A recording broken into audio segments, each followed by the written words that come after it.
मंच पर विराजमान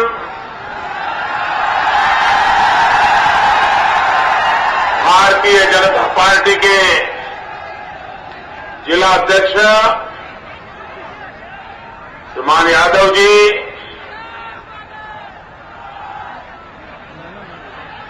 बमौरी से पार्टी के उम्मीदवार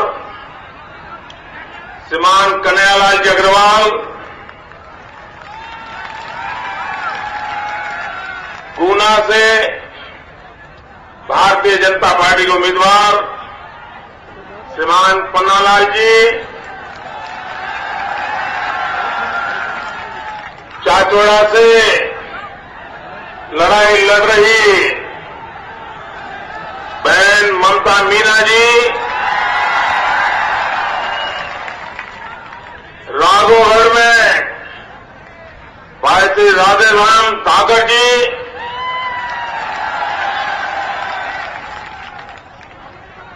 उपस्थित सभी महानुभाव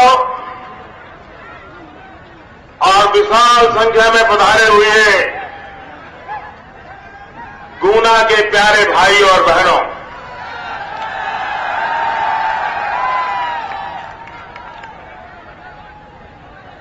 भाइयों बहनों, मैं गुना में पहले भी कई बार आया हूं,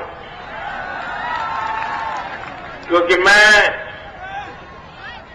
भारतीय जनता पार्टी का संगठन का कार्य देखता था और संगठन के कार्य हेतु मध्य प्रदेश के करीब करीब सभी क्षेत्रों में बहुत विस्तार से मुझे दौरा करने का सौभाग्य मिलता था। लेकिन अब मेरी जिम्मेवारी बदल गई है, तो चुनाव सभाओं में जाना होता है और ऐसी कड़ी धूप में ये विशाल सभा, भाइयों बहनों, ये हवा का रुख बताती है।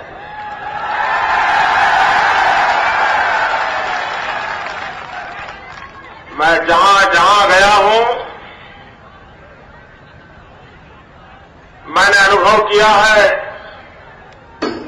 मध्य प्रदेश में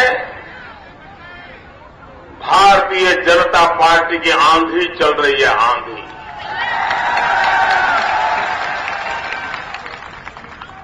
हमारे देश में जब चुनाव आते हैं तो आमतौर पर एक शब्द प्रयोग होता है, एंटी इनकम्बेंसी। बड़े पॉलिटिकल पंडित कहते हैं कि भाई एंटी इनकम्बेंसी है। भाइयों बहनों, मैं लगातार चुनावों को अब बारीकी से अध्ययन करता हूं और जहां जहां भारतीय जनता पार्टी को काम करने का अवसर मिला है, वहां सारे पैरामीटर बदल गए हैं, सारे मानक बदल गए हैं, मानदंड बदल गए हैं और एंटी इनकम्बेंसी नहीं, प्रो इनकम्बेंसी ये चुनाव में नजर आ रहा है। सरकार के समर्थन के लिए वोट, दोबारा सरकार के लोगों को चुन करके लाने के लिए वोट। भाइयों बहनों, इस देश में 50 साल तक सारे जो चुनाव चले वो टुकड़ा फेंको, वोट बटोरो, इसी पर चला। और कांग्रेस पार्टी का चरित्र है बांटना। बांटना एक कांग्रेस के ब्लड में है।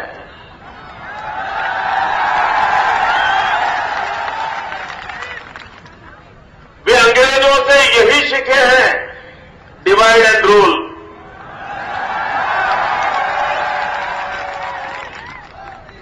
पहले देश को बांटा, कांग्रेस की एक डिविजिव प्रकृति है, संप्रदायों को बांटा।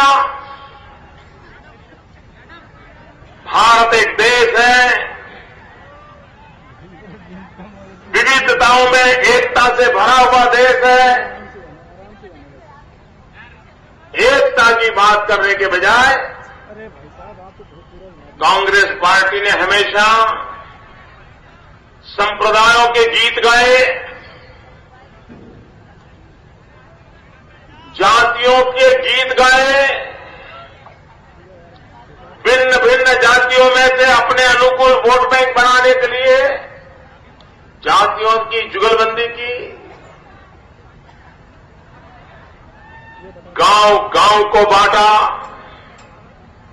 एक भाषा को दूसरी भाषा के खिलाफ खड़ा कर दिया,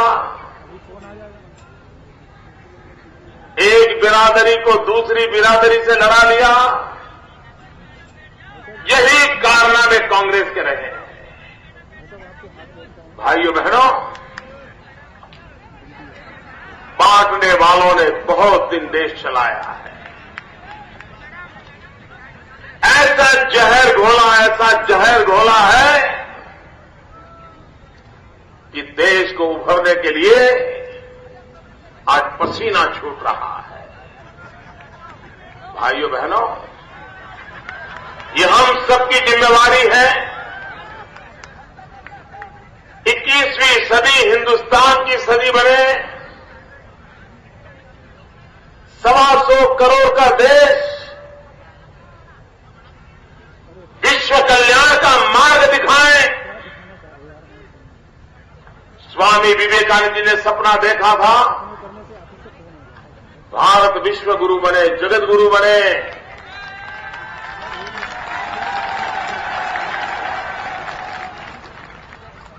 अगर इसको करना है तो इस देश में जोड़ने की राजनीति करनी होगी, तोड़ने की राजनीति का युग समाप्त होना चाहिए। बहुत कुछ तोड़ा, अब यह देश ज्यादा झेल नहीं सकता है। भाइयों बहनों, आपने देखा होगा कुछ गांव ऐसे होते हैं, वहां एकाध इमारत होती है, उसमें एक हवा फैल जाती है। ये तो भूतिया बंगला है, और इसलिए गांव का कोई व्यक्ति उस बंगले में जाता नहीं है। बेचने के लिए निकालते हैं तो वो बंगला बिकता नहीं है, हवा बन जाती, भूतिया बंगला है, कोई जाने की हिम्मत नहीं करता है। वैसे ही कांग्रेस पार्टी ने एक हवा फैला के रखी है। खास करके एक परिवार ने एक हवा फैला के रखी है। वो हवा ये है, वो कहते हैं सत्ता है तो जहर है, जहर। अगर कोई इस जहर को चखेगा तो मौत को न्योता दे देगा, वो जिंदा बचेगा नहीं। इसलिए देश का सामान्य मानवी डरता है, अरे यार जहर है, दूर भागो, जहर है, दूर भागो। ये क्यों चलाया गया है? क्योंकि उनकी अपनी मालिकी बनी रहे। जहर जहर कह के लोगों को ऐसा घबरा दिया है कि सामान्य मानवीय सत्ता का सपना भी नहीं देख सकता है। भाइयों बहनों, जो लोग सत्ता को जहर कहते हैं, वे ही सत्ता को छोड़ने के लिए कभी तैयार नहीं हो रहे हैं। ऐसे लोगों को पहचानने की जरूरत है।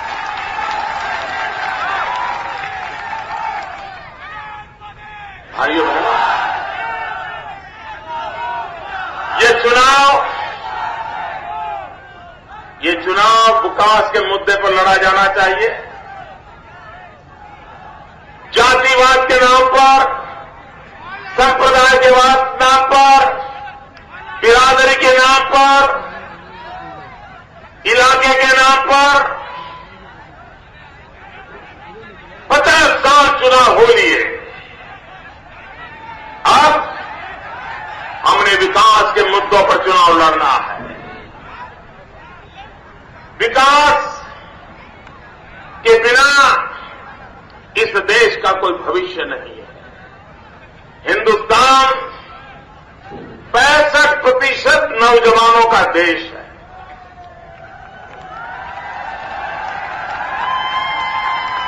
इस देश में 65% जनसंख्या वो है जिनकी उम्र 35 साल से भी कम है।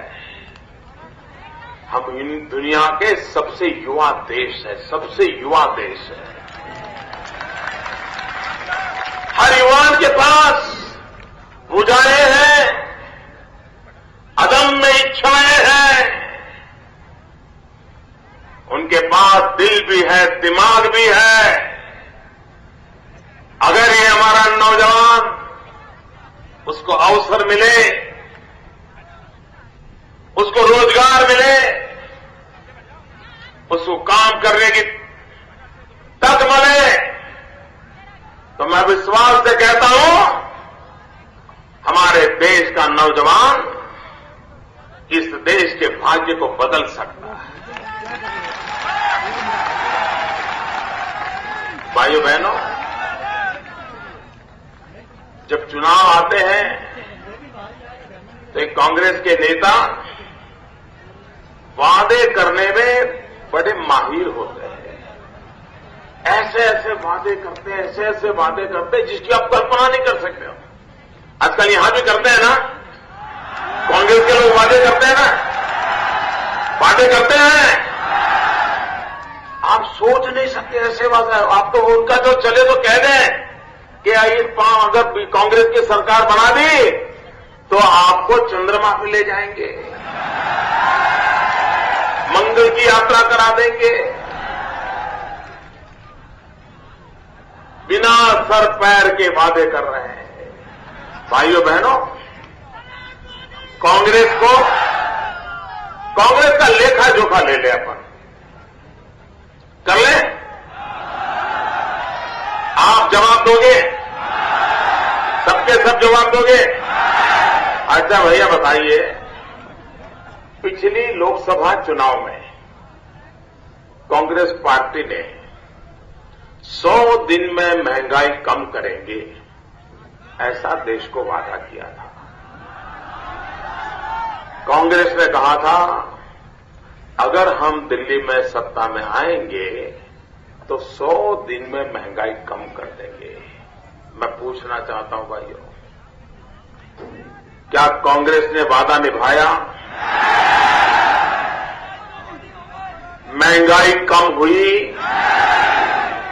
महंगाई गई? महंगाई बढ़ी? तो भाइयों बहनों, अगर महंगाई बढ़ी है तो उन्होंने वादा खिलाफी की या नहीं की? धोखा किया या न किया? देखिए भैया, हमारे देश की जनता का स्वभाव कैसा है। हमारे देश की जनता का स्वभाव ये है कि अगर आपसे कोई गलती हो जाए तो लोग माफ कर देते हैं। लोग कहते ठीक है, चलो यार, इतना काम कर रहे हैं, गलती हो गई। लेकिन अगर आप धोखा करो तो ये देश माफ करता है? जोर से बताओ, ये देश माफ करता है? क्या धोखा करने वालों को माफ किया जा सकता है? 100 दिन में महंगाई दूर करेंगे कह करके न करना, ये धोखा है कि नहीं? यह देश धोखेबाज कोई भी बात को कभी भी स्वीकार नहीं करता है। भाइयों बहनों, कांग्रेस पार्टी ने चुनावी मैनिफेस्टो में कहा था अगर दिल्ली में कांग्रेस की सरकार बनेगी हर वर्ष 1 करोड़ लोगों को रोजगार देंगे। कहा था, जोर से बोलो, कहा था, कहा था, कहा था। रोजगार मिला? कोई नौजवान है क्या जिसको दिल्ली की सरकार ने नौकरी दी हो? ऐसा कोई है भाई? दिल्ली सरकार ने रोजगार दिया हो? ऐसा कोई है भाई? बताइए मेरे नौजवान मित्रों, ये आपके साथ खिलवाड़ कर रहे हैं कि नहीं कर रहे हैं? आपके भाग्य के साथ खेल रहे हैं कि नहीं खेल रहे हैं? जो लोग हिंदुस्तान के नौजवान के भाग्य के साथ खिलवाड़ करते हैं, जो लोग हिंदुस्तान के नौजवान के भाग्य को अपने राजनीतिक हथकंडों का साधन बना देते हैं, क्या भाइयों बहनों ऐसे लोगों को माफ किया जाना चाहिए? भाइयों बहनों, इन दिनों प्रधानमंत्री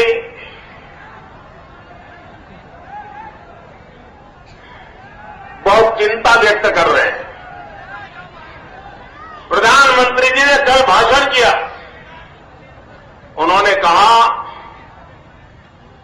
कि राजनीतिक चर्चा का स्तर इतना नीचे जा रहा है और विपक्ष के लोग नीचे ले जा रहे हैं।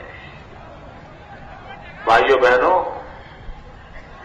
मैं आज गुना की सभा से प्रधानमंत्री जी से सीधा सवाल पूछना चाहता हूं। प्रधानमंत्री जवाब दीजिए, देश के प्रधानमंत्री पद की गरिमा को नीचे गिराने का पाप किसने किया? प्रधानमंत्री जी जवाब दीजिए, लोगों के द्वारा चुनी गई सरकार की कैबिनेट, उस कैबिनेट को करोड़ों करोड़ लोगों के सामने अपमानित करने का पाप किसने किया?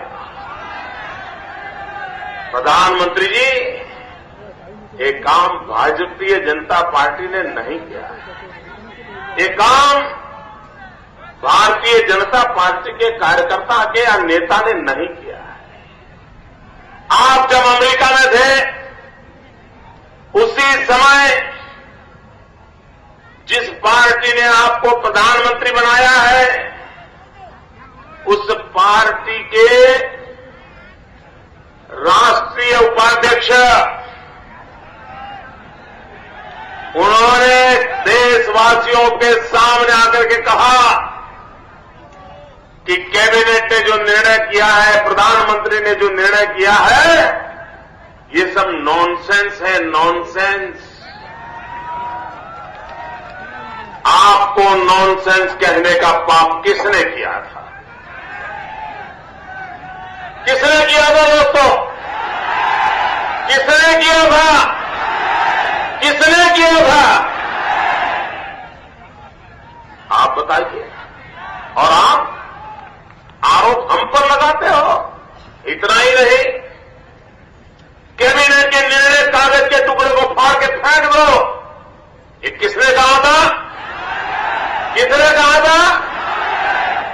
और आप हमें कह रहे हो? प्रधानमंत्री जी, पिछली संसद के अंदर आप बहुत दुखी हो गए थे, गुस्से में आ गए थे और आपने रोते रोते कहा था कि क्या दुनिया के किसी देश में विपक्ष में बैठे हुए लोग चोर चोर चोर के नारे लगाते हैं क्या? प्रधानमंत्री जी, और देशों में नहीं लगाते होंगे, हो सकता है वहां चोरी नहीं होती होगी।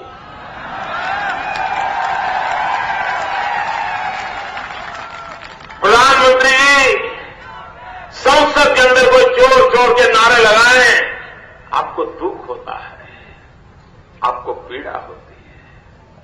प्रधानमंत्री जी, आप ही की पार्टी के नेता, आप ही की पार्टी के राष्ट्रीय उपाध्यक्ष, आप ही की पार्टी जिनको प्रधानमंत्री बनाने के लिए दिन रात भांति भांति प्रकार के खेल खेल रही है, इसी जिले के एक मेहरबान दिन रात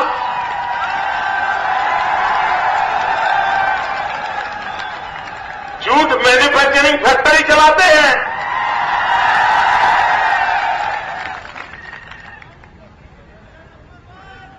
जो आपकी पार्टी के वरिष्ठ नेता हैं, जिनको आप भावी प्रधानमंत्री बनाने के लिए 50 बार कह चुके हो, इतना ही नहीं, आपने तो ये भी कह दिया कि आप उनके अंडर में काम करने के लिए वो राजी हो। इन्होंने क्या कहा मालूम है प्रधानमंत्री जी? आप ही की पार्टी के राष्ट्रीय उपाध्यक्ष ने कहा कि भारतीय जनता पार्टी चोर है, चोर। ये शोर कौन मचा रहा है भाई? नहीं, ये शोर कौन मचा रहा है?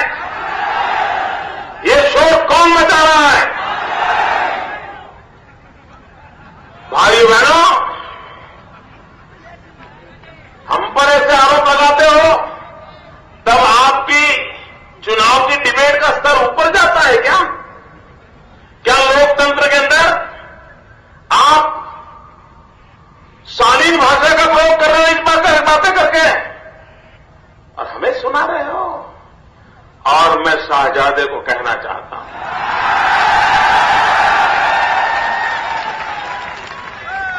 आपने कहा हम चोर हैं, आपका यह आरोप हमें मंजूर है, आपने लगाया हुआ इल्जाम हमें मंजूर है। हां, हमने चोरी की है, लेकिन हमने कांग्रेस की नींद चुराई है। हमने कांग्रेस की नींद चुरा ली है। कांग्रेस के नेताओं को नींद नहीं आ रही है। ऐसी आंधी आई, ऐसा तूफान आया है, कांग्रेस के लोग बेचैन हैं। रात रात सोचते रहते हैं कि 2014 के जून महीने में क्या होगा, किस खोली में रहना पड़ेगा, वहां के सलाखे कैसे होंगे, वहां का ताला कैसा होगा, पापों की कैसी कैसी सजा मिलेगी, देश का रुपया लूटने वालों को क्या हाल होगा। सबकी नींद चुराई है। और हमें इस बात का गर्व है कि लोकतंत्र के लिए जनता के दिलों को जगा करके दूध का दूध और पानी का पानी हो जाए, इसके लिए हमने अहलियत जगाई।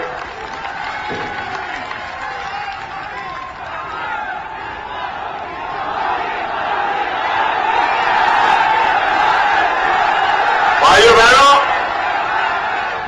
आप मुझे बताइए, अगर गुजरात के अंदर कोई अच्छा काम होता है, विकास होता है, रास्ते बनते हैं, अस्पताल बनता है, स्कूल बनता है, कॉलेज बनता है, तो वो पैसे क्या नरेंद्र मोदी की जेब से आते हैं क्या?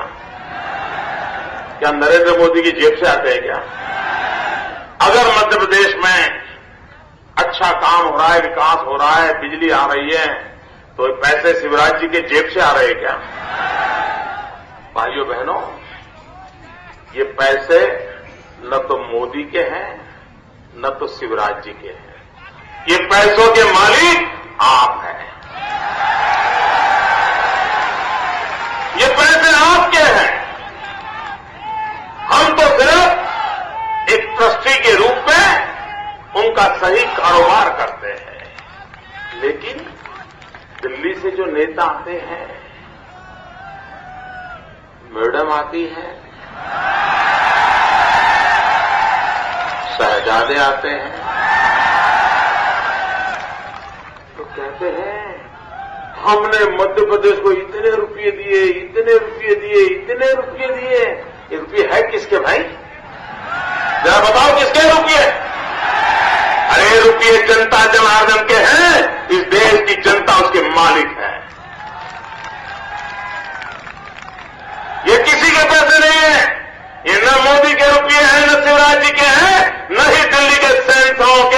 ये 125 करोड़ देशवासियों के रुपये हैं।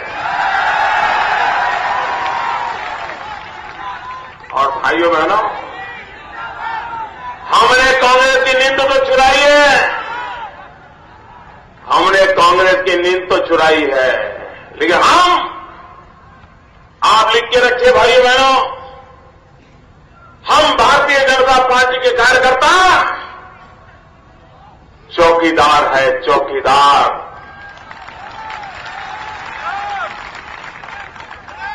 और 2014 में दिल्ली में भी हमारी सरकार बनेगी तो हम वहां भी चौकीदारी का काम करने वाले हैं। और हम देखेंगे कि हिंदुस्तान के गरीबों के हक के जो पैसे हैं उस तिजोरी पर कोई पंजा न पड़े, इसके लिए हम पूरी ठान।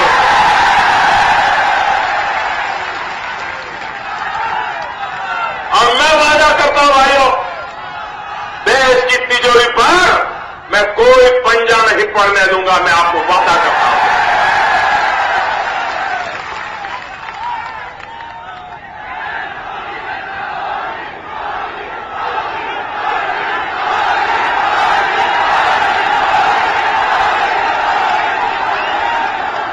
भाइयों बहनों,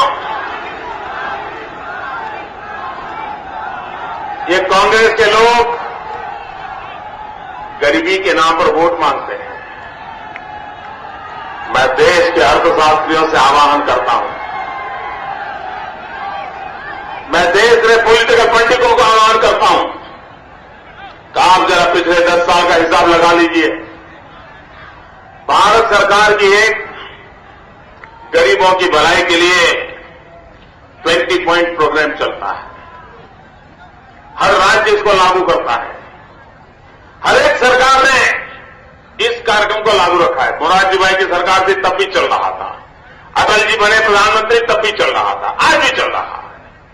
हर 3 महीने उसका लेखा जोखा होता है कि गरीबों की भलाई के लिए किसने सही काम किया, इसका हिसाब किताब लगाते हैं। और हर 6 महीने के बाद भारत सरकार उसका रिपोर्ट प्रस्तुत करती है। भाइयों बहनों, पिछले 10 साल से गरीबों की भलाई के लिए जो काम हो रहे हैं, अच्छे से अच्छे काम करने वाले जो पहले 5 राज्य हैं, या तो वे भाजपा की सरकारें हैं या तो एनडीए की सरकार है। पहले 5 में पिछले 10 साल में गरीबों की भलाई के काम में कांग्रेस की एक भी सरकार नहीं आई, एक भी नहीं। फिर हुआ क्या, एक बार हमारी मुख्यमंत्रियों की मीटिंग थी तो मैंने सुना दिया, प्रधानमंत्री से आंख में आंख मिलाकर के मैंने अपनी बात बता दी। तो क्या करना चाहिए था उन्होंने अपने कांग्रेस के राज्यों को सलाह देनी थी कि देखो भाई, मोदी ने ऐसा कहा है, तुम कुछ सुधार करो, कोई अच्छा काम करो। ये भाजपा वाले आगे निकल जाते, ऐसा कहना चाहिए कि नहीं भाई? उन्होंने कांग्रेस सरकारों को नसीहत देनी चाहिए कि नहीं देनी चाहिए? ऐसा नहीं किया। उन्होंने क्या किया, जो हर 6 महीने ये इसका नंबर, अच्छा काम करने वाले का जो रिजल्ट आता था ना, वो रिजल्ट निकालना ही बंद कर दिया। बताइए, यानी उनको सुधार करने की चिंता ही नहीं है, चिंता ही नहीं। आप कहिए मित्रों, इसी हमारे मध्य प्रदेश में 45 साल तक कांग्रेस ने राज किया, सिंचाई का काम किया। और शिवराज जी की सरकार ने 10 साल में सिंचाई के क्षेत्र में क्या काम किया, कृषि उत्पादन में उन्होंने कितना काम किया, और हमारे शिवराज जी ने क्या काम किया। मुझे बताया गया, जब ये आप ही के जिले के लोग गुजरात अपने मध्य प्रदेश चलाते थे ना, तब यहां पर अनाज का उत्पादन, अन्न का उत्पादन 108 लाख टन था। जमीन उतनी है, शिवराज जी के आने के बाद कोई जमीन का विस्तार नहीं हुआ है, लेकिन शिवराज जी आने के बाद करीब करीब 230 लाख टन अन्न का उत्पादन हुआ है। कहां 100 लाख टन, कहां 230 लाख टन, ये काम करने वाली सरकार का हिसाब है भाइयों। भाइयों बहनों, गेहूं जब ये बड़बोले नेता यहां थे तो 42 लाख टन गेहूं पैदा होता था। भाइयों बहनों, शिवराज जी के शासन में 130 लाख टन गेहूं का उत्पादन हुआ है। इसके कारण मेरा किसान सुखी हुआ है, इसके कारण गांव में पैसा है, गरीबी के सामने लड़ने की ताकत आई है। भाइयों बहनों, दूध का उत्पादन कभी 50-55 लाख लीटर हुआ करता था। भाइयों बहनों, आज वो करीब करीब 90 लाख लीटर तक पहुंचा दिया है। दूध के उत्पादन में भी प्रगति की है। भाइयों बहनों, बिजली देखो, इसी मध्य प्रदेश में पहले दोपहर को अगर पंखा चलाना है तो बिजली नहीं आती थी, शाम को खाना खाते समय बिजली नहीं आती थी, बच्चों को 10वीं 12वीं की एग्जाम हो तो बिजली नहीं आती थी, घर में बढ़िया टीवी हो, सास भी कभी बहू हो, चैनल हो, घर में बहू हो फिर भी टीवी नहीं चलता था। ये हाल था नहीं। अटल ज्योति योजना के माध्यम से आज मध्य प्रदेश के गांव गांव बिजली पहुंचाने का एक भगीरथ काम शिवराज जी ने किया है। मैं उनका अभिनंदन करता हूं। भाइयों बहनों, कांग्रेस के लोगों में हिम्मत हो तो शिवराज सिंह के सामने खड़े होकर के विकास के मुद्दे पर लड़ाई लड़े। मैं दावे से कहता हूं, शिवराज जी के सामने कांग्रेस का एक नेता खड़ा नहीं रह सकता है।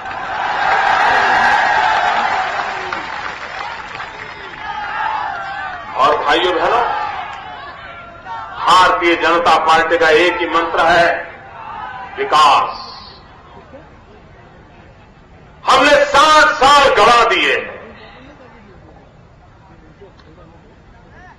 संप्रदायवाद, जातिवाद, भाई भतीजावाद, अहंकारवाद, इस चक्कर के अंदर हमने देश को डुबो दिया है। अब सच्चे अर्थ में लोकतंत्र को मजबूत करना है। जिन नौजवानों का भविष्य, आदिवासी हो, दलित हो, पीड़ित हो, शोषित हो, गांव का किसान हो, मजदूर हो, उनकी जिंदगी में बदलाव लाने वाली सरकार चाहिए देश को। और मैं बताता हूं भाइयों, शिवराज सिंह का पिछले 10 साल की भाजपा सरकार का हिसाब विकास का हिसाब है, लोगों की भलाई का हिसाब है। और इसलिए आज मैं आपसे अनुरोध करने आया हूं कि आप भारतीय जनता पार्टी को विजयी बनाएं, कमल निशान पर बटन दबाएं। भारत माता की। 2 मुट्ठी बंद करके पूरी ताकत से बोलो, ये मीडिया वाले अब आपकी फोटो निकालेंगे। भारत माता की।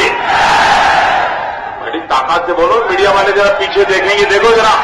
भारत माता की, भारत माता की, भारत माता की, भारत माता की, भारत माता की, भारत माता की। नरेंद्र मोदी जी देश का प्रधानमंत्री कैसा हो, देश का प्रधानमंत्री कैसा हो।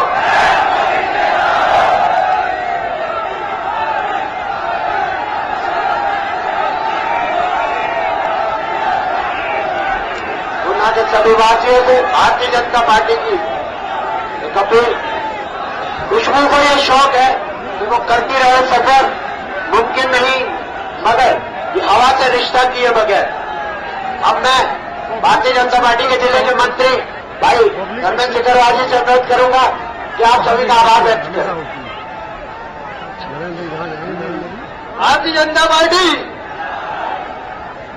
आज भारतीय जनता पार्टी गुना की विशाल आमसभा में उपस्थित माननीय श्री नरेंद्र मोदी जी, मुख्यमंत्री गुजरात एवं मंत्री मध्य शासन श्री नागेंद्र सिंह जी, जिला 16 तिवारी मंत्री एवं प्रत्याशी भगौरी विधानसभा, श्री पन्नालाल जी साहब प्रत्याशी गुना विधानसभा, श्रीमती ममता मीनाजी प्रत्याशी चांदोड़ा विधानसभा, श्री राधेश्याम जी राठौर प्रत्याशी राघोर विधानसभा, संतोष भाजपा जिलाध्यक्ष भानु रघुवंशी जी एवं समस्त भाजपा के जिला पदाधिकारी एवं कार्यकर्ता एवं गुना की शानदार जनता, सरकार बंधु, इलेक्ट्रॉनिक मीडिया, जिला में पुलिस प्रशासन के सहयोग के लिए भारतीय जनता पार्टी जिला गुना की ओर से हार्दिक आभार, बहुत बहुत धन्यवाद।